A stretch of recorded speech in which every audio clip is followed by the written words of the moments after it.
Pédale pour actionner le savon liquide que l'on réceptionne dans la main et l'autre pour actionner l'eau contenue dans une bassine pour le lavage des mains. Voici à quoi ressemble le kit fait par nos artisans. Les kits qu'on a l'habitude de voir, on touche toujours à la main. Le robinet, pour l'ouvrir, il faut l'ouvrir avec la main. Le savon, il faut prendre le savon avec la main. Alors, comme la maladie, on dit, c'est les touchés qui peuvent apporter le virus, on a jugé nécessaire d'apporter une petite modification. Sur le nombre de ces kits de lavage des mains disponibles et leur prix, Mamadou Abdoulaye Ndiaye nous édifie. Tout de suite, on a à peu près une 50aine. Mais il y a d'autres qui ont été livrés. Et l'ensemble, on peut dire que livré et disponible tout de suite, ça vaut une 100aine. Le prix, pour le moment, est fixé à 30 000 francs l'unité. Toutefois, le prix de ces kits pourrait évoluer en fonction de la disponibilité des matières premières rentrant dans le cadre de la confection de ces kits Made in Mali. Gestion des technologies de l'information et de la communication AGETIC change de fusil d'épaule à travers le télétravail. Nous avons constaté à notre niveau un nombre de téléchargements important au niveau du site du coronavirus. Donc pour la sécurité de l'application, déjà il faut savoir, on a deux applications, l'application web et l'application mobile. Tandis que celle de télésanté et d'informatique médicale opte pour le téléopérateur. Alors, bienvenue sur le centre d'appel du ministère de la Santé. Allô? Bien avant l'entrée du coronavirus au Badi, un numéro vert est mis à la disposition des populations. Il s'agit à travers ce numéro 36061 d'informer et de sensibiliser sur l'évolution de la maladie. Dans la même foulée, la solution développée qu'est SOS Corona pour la prévention et la prise en charge est téléchargeable sur les différentes plateformes mobiles. Cette solution concerne en deux étapes. Il y en a une plateforme web et une application mobile. S'il y a des cas potentiels qui se présentent, de pouvoir assurer la prise en charge sans pour autant que les malades ne se déplacent vers les hôpitaux. C'est plutôt les hôpitaux qui viendront aux malades et assureront la prise en charge à partir de là où ils vont signaler les différents cas potentiels. À partir de cette application, on a la possibilité de recevoir des informations fiables envoyées par le ministère de la Santé afin d'éviter celles erronées sur les réseaux sociaux.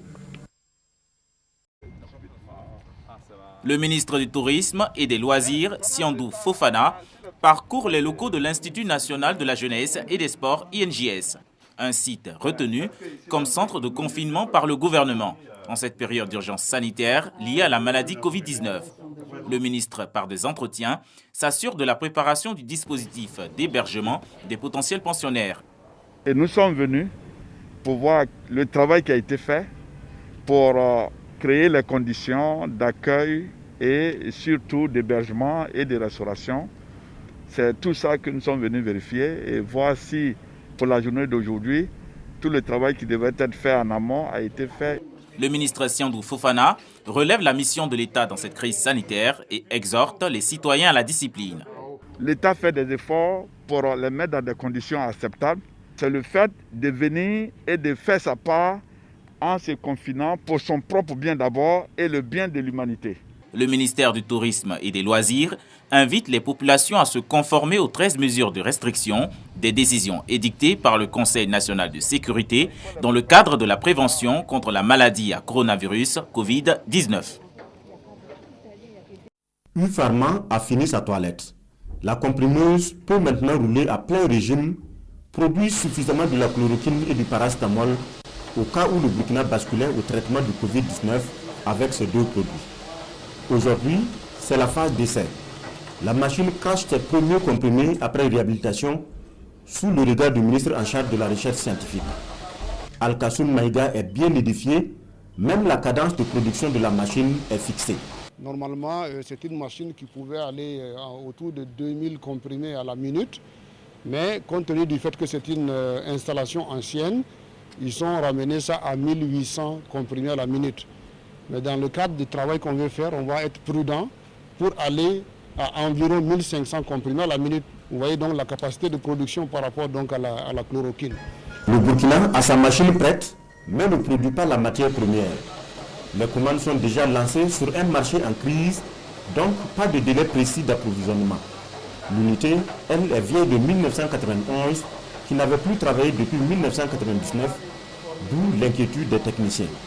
L'acquisition d'une machine secours s'impose. Une machine qui n'a pas fonctionné depuis plus d'une dizaine d'années.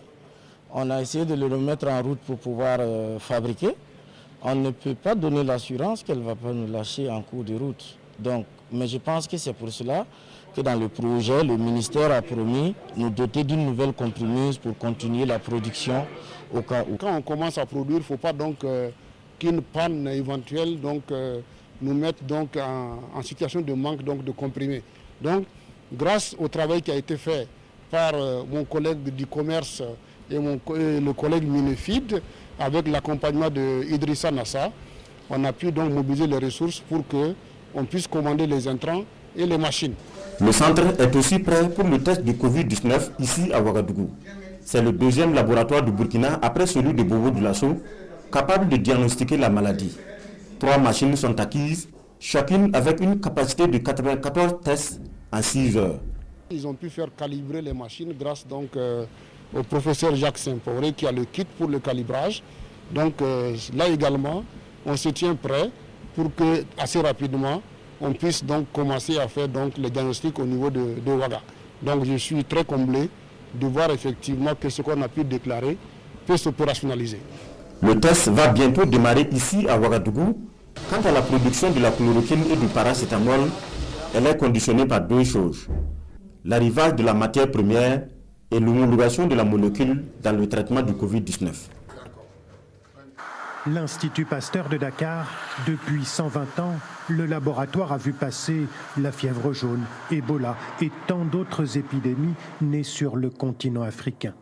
Le voilà maintenant au cœur du dispositif de la lutte contre le coronavirus au Sénégal. Donc là, c'est une étape qui est clé.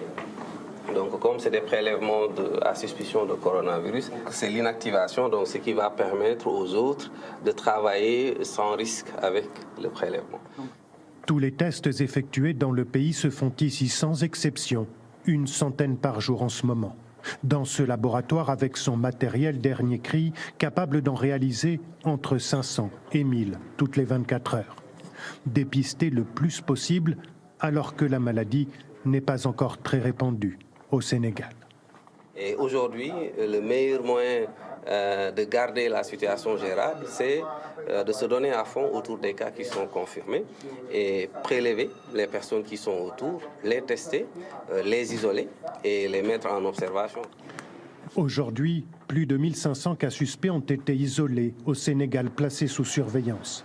Un peu plus de 130 personnes détectées positives au coronavirus. La maladie est encore sous contrôle. Mais le pays retient son souffle, conscient que le système sanitaire est extrêmement vulnérable.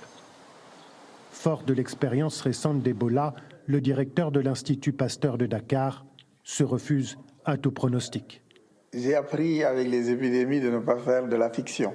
Moi, ce que je fais, je vis au jour le jour les épidémies en anticipant le pire et en espérant qu'on aura quelque chose de bien. On n'a pas attendu que l'épidémie soit là pour réagir et ça, c'est quelque chose d'assez nouveau, je trouve, en Afrique. Au-delà de son action, on l'a vu, cruciale, au Sénégal, l'Institut Pasteur de Dakar a également formé une trentaine de pays africains afin qu'ils puissent dépister au mieux